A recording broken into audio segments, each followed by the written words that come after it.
ಕಾರ್ಯಕ್ರಮ.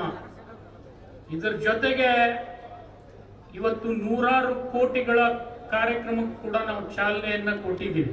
ಅವರು ಈ ಜಿಲ್ಲೆಗೆ ಆರೋಗ್ಯ ಭವನ ಕೊಟ್ಟಿದ್ದಾರೆ ಅಂದ್ರೆ ಅದು ತಪ್ಪಾಗ್ಲಿಕ್ಕಿಲ್ಲ ಅಂತೇಳಿ ನಾನು ಹೇಳಬೇಕಾಗ್ತದೆ. ಒಂದು ಮೆಡಿಕಲ್ ಕಾಲೇಜನ್ನ ಅವರು ನಿನ್ನಿಲ್ಲ ಮೊನ್ನೆ ಹಾವೇರಿಗೆ ಬಂದಾಗ ಘೋಷಣೆ ಮಾಡಿದ್ದಾರೆ.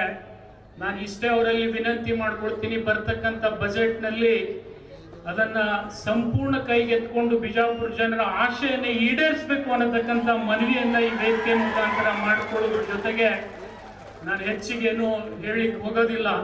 ಆದ್ರೆ ಒಂದು ಮಾತನ್ನ ಸನ್ಮಾನ್ಯ ಡಿ ಕೆ ಶಿವಕುಮಾರ್ ಸಾಹೇಬರಲ್ಲಿ ನಾನು ವಿನಂತಿಯನ್ನ ಮಾಡ್ಕೊಳ್ತೀನಿ.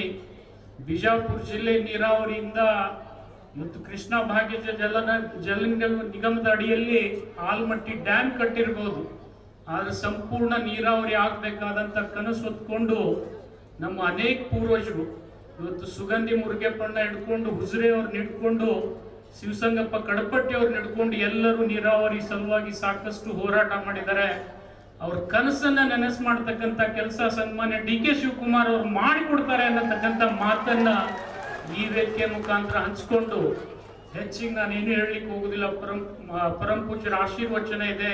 ಸನ್ಮಾನ್ಯ ಗೌರವಾನ್ವಿತ ಮುಖ್ಯಮಂತ್ರಿಗಳು ಉಪಮುಖ್ಯಮಂತ್ರಿಗಳು ಮಾತನಾಡಬೇಕಾಗಿರುವಂತಹ ಹಿನ್ನೆಲೆಯಲ್ಲಿ ಇವತ್ತು ತಾವು ಬಂದು ಈ ಐತಿಹಾಸಿಕ ಕಾರ್ಯಕ್ರಮಕ್ಕೆ ಚಾಲನೆ ಕೊಟ್ಟಿರೋದ್ರಿಂದ ಇಡೀ ಬಿಜಾಪುರ ಜಿಲ್ಲೆಯ ಜನತೆ ವತಿಯಿಂದ ತಮ್ಗೆಲ್ಲರಿಗೆ ಕೃತಜ್ಞತೆಯನ್ನು ಹೇಳಿ ನನ್ನ 4 ಮಾತುಗಳನ್ನು ಮುಗಿಸ್ತಾ ಇದ್ದೀನಿ. ಜೈ ಹಿಂದ್, ಜೈ ಕರ್ನಾಟಕ.